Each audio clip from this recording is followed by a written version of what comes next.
gosh, we're still theoretically on the thread of like how you got into this, but I also Yeah. want to make sure to ask about your relationship, you and Patrick. Patrick, your partner, was also at the retreat, and I saw and heard you say like this is the first relationship where it's like I'm not sure the words you were using, but it's whole, complete. We have this Mhm. respect. Uh, we could all see that in a lot of ways. Of course, every relationship's still messy to some degree, I'm sure. But yeah, would love to hear uh, if we're talking about then how this applies interpersonally. Maybe we could just Mhm. touch on that.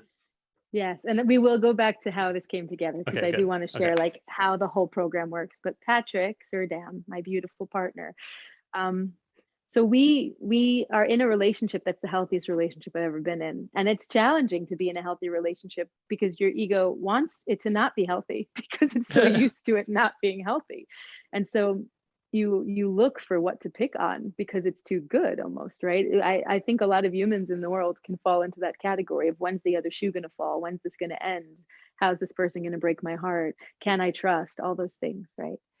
So the story of our relationship is we both swore off relationship for a minute. We both took a series of a piece of a time of abstinence where we decided to do a lot of self work and not be always in the mirror of another person and how they see us, but instead really look at who we are and know ourselves completely, and then enter a relationship as a whole person. And I think that was huge, for both of us beforehand to know where our boundaries are and what feels good for us, and also to just love ourselves again. Because when you're in enough toxic relationships, you really can start to doubt whether or not you know what's best for you or like what's right or what's wrong, or and there's just a codependence that gets formed when you're in a lot of relationships. So we took that pause. But then when we met each other, uh, when we decided we wanted to try to have a relationship, right, there was both an element of fear. For both of us, there was I don't think I want to get back into it. I've been through this a lot. It takes a lot of energy and a lot of work. And we were both professionally doing our own things and feeling really good in our lives. And we didn't necessarily want to screw it up with all this crazy stuff that comes up with sexuality and relationship and intimacy and all of that, right? Um, but we trusted it and decided to enter a relationship of radical honesty. And this has changed my life. Even if Patrick and I do not last till the last breath that we both have on this earth, we will never not be loving each other, no matter what he does or doesn't do, or I do and don't do. And this is something that we know in our hearts to be true. So, with that, there's so much respect and adoration that I haven't experienced in other relationships. He was afraid to break my heart, right? He's broken many hearts before. And I was afraid to mess things up and have my heart broken. And I don't know, I've screwed things up too, right? Um, and so we decided when we started that we were going to not keep anything from each other ever, even though sometimes he says things that can take my breath away and make me have to like process where that might be coming from. And even though I might do things that he was is like, this woman, I don't even know who this woman is. This is like, because we're both so consciously free, we allow ourselves to be who we are all the time, right? So because of our radical honesty, we share with each other whatever is coming up. You don't have to tell them every time you go to the bathroom and every time you like brush your teeth, not that kind of stuff, right? But like anything that's stirring inside, or any things that want to be done, or other desires, or other things, just anything that comes up that most people would keep inside.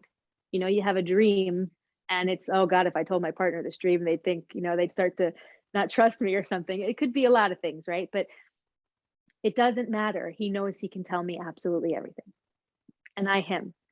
And even if it's a hard pill to swallow, or it's something that is like, knowing that we are not going to suddenly find out that a secret's been kept, or that someone saw him doing something that I know nothing about, and there's anything between us, knowing that that's not there is freedom that I've never experienced before. And I can ask him for anything I need. He can do the same. We can take space when we need to and not worry about what the other's doing. We can be together when we need to, and love being together without anything between us, like, oh God, there's something that I'm keeping the secret, or anything like that. So radical honesty for me is the key for all of life, right? And there's a great book that you can look up, Radical Honesty, where he actually goes into it. And the story of Patrick and myself was that I asked for radical honesty and he actually had the book when I asked for it. So that was like, God winking, as they call it, or like the universe being like, yep, it's time. And so we've entered a relationship where I don't want him to be anybody else than who he is. And he doesn't want me to be anybody else than who I am. And I think that because of our early childhood traumas, because of these core wounds that most of us never go in and heal, we are always trying to make our partner fit our paradigm of what a person is supposed to be, what love is supposed to look like, instead of fully allowing a person to be a person and loving them in their fullest expression. Right. And so I wouldn't say that we're 100% perfect, like there's work. Love is work. Love is deepening and deepening and deepening every day. Right. That's love. Have you ever struggled with the radical honesty part where you wanted to withhold something? For sure. Yeah. There are times where, yes, actually, I'm thinking of one right now. There are times when you think, well, this person will be hurt by this, but there's no reason for them to be hurt by it because it doesn't really, I still love them, and whatever happened here, whatever I'm doing there, like they're not going to like this and I don't want them to look at me a certain way. So yeah, there are definitely times where we on both sides, I can recall actually just one occasion for each of us that really stick out, where it took a little while for that to come out. We're like, we held it for a little while and then we're like, you know what, I got to tell you, like I almost didn't tell you and I got to tell you. And that actually brought us much closer together, right? So instead of being like, well, why didn't you tell me and what are you keeping from me, it's this, okay, well, thank you. Because what we find is in that moment, you're always hitting on a core wound, right? In a moment where I don't want to tell him that, or I don't want to tell her that, right? That's always because if that comes out, your fear of rejection about something that you're really trying to protect, some core wound there is so strong. But when you actually say it out loud, it's so freeing, right? I work with students who tell me things that they've never told anybody, right? It's all confidential. I'm in a completely non-judgmental frame of mind. I have killed my judgment of self and other. As far as I see the human race, we are consciousness moving. We are the culmination of cosmic consciousness and earth consciousness working together. And our beautiful souls get the grand experience of that dance and of learning how to create with those two powers, right? Anything that happens through us, whether it's lies or the truth, whether it's breaking laws or whether it's doing things that we are ashamed of, right? That's all just consciousness. Because it's happening, it happens, right? For me, take yourself off the hook or off the cross, right? And realize that what's happening to you is what humans do this. You're never going to be the only person in the world that's lied, that's stolen, that's cheated, that's whatever it might be, that's even killed another person. I mean, think about the worst things that you could think of. We do that sometimes, right? So what it is to find out why. Why are you doing it? What are you getting from it? Or what are you not getting from it? But what are you punishing yourself over? There's a million reasons why we do the things we do, right? So I work with people who tell me things that they've never let anybody else hear because they know that it dies here with me. I won't share it. And that it's safe to say it because I'm going to love you regardless. Right? Because we are love. We are love. It is love. Right? And with that, confession. yes, except the difference between my confession and the other is you don't have to say a Hail Mary to be forgiven. You don't have to, there's nothing to prove to a God that you are. In my world, every single thing that we do is an experience that we have to learn very valuable lessons about how to evolve consciousness, right? So lying doesn't feel good. Murdering someone doesn't feel good. Stealing doesn't feel good. And it can get worse and worse and worse as you go down those feelings. But every single thing that you do is for that moment that you realize, I don't want to feel this way anymore. I'm not going to do that anymore, right? And the moment that healing has occurred, that you do not do it, That's forgiveness is there already. You didn't need me to forgive you. You don't need your ex-partner whose heart you broke to forgive you either. It's nice to have it. It's nice to be to experience that solace, right?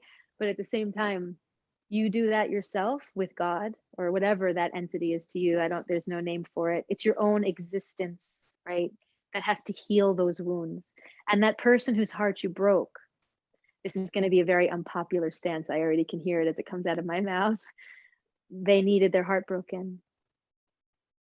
So every person that's involved in the story is getting for their soul exactly what it needs to learn what to evolve through. As far as I'm concerned, this is not chaos. This is a beautiful, coordinated plan. There's a lot going on in perfection. And the more medicine work I do, which is another leg of this work, right? The more I understand that truth, that this is not just some random happening of events. There are gene lines that are holding stories that we must live through so that we can evolve our genetics. And you're part of that story, whether you want to be or not. But you did want to be because you're here and you actually got a ticket to the best show possible. You are consciousness able to create. It's like humans, to be a human being is the rarest, precious, most beautiful gift on earth, right? And even the pain, even the pain. I've been broken. I've been raped. I've been beaten. I've been lied to. I've been cheated on. I've been at all. I've been dragged through the mud as a person. And I've also done things, not all those things, but like I've done things myself, right? And it's all been for the experience of what it means to be on earth. Earth is dirty. The little seedling grows through the dirt to find the light. And if shit is put on that, it grows even better, right? We use compost, we use the dead, decaying crap, right? And if that goes in the soil, that makes it even stronger, right? We're no different from we are the earth. So when humans want to just be in their high all the time, and when humans just want to be in joy and in like in love, and it's like everything's supposed to be good all the time, Patrick and I, back to the original question, we've only gotten closer to each other the more hard the relationship has gotten. When we hit those pockets where things are not pleasing and are actually difficult, then love gets a chance to say, well, how can love shine into this dark little corner? And when we can actually get that to happen, the feeling is so delicious. Like we just get closer and closer to each other, right? Instead of just, you're not being who I need you to be right now. I don't think we should be together anymore. You're not good for me, right? How do we actually work on how to bring love in between two things that seemingly are a little different, right?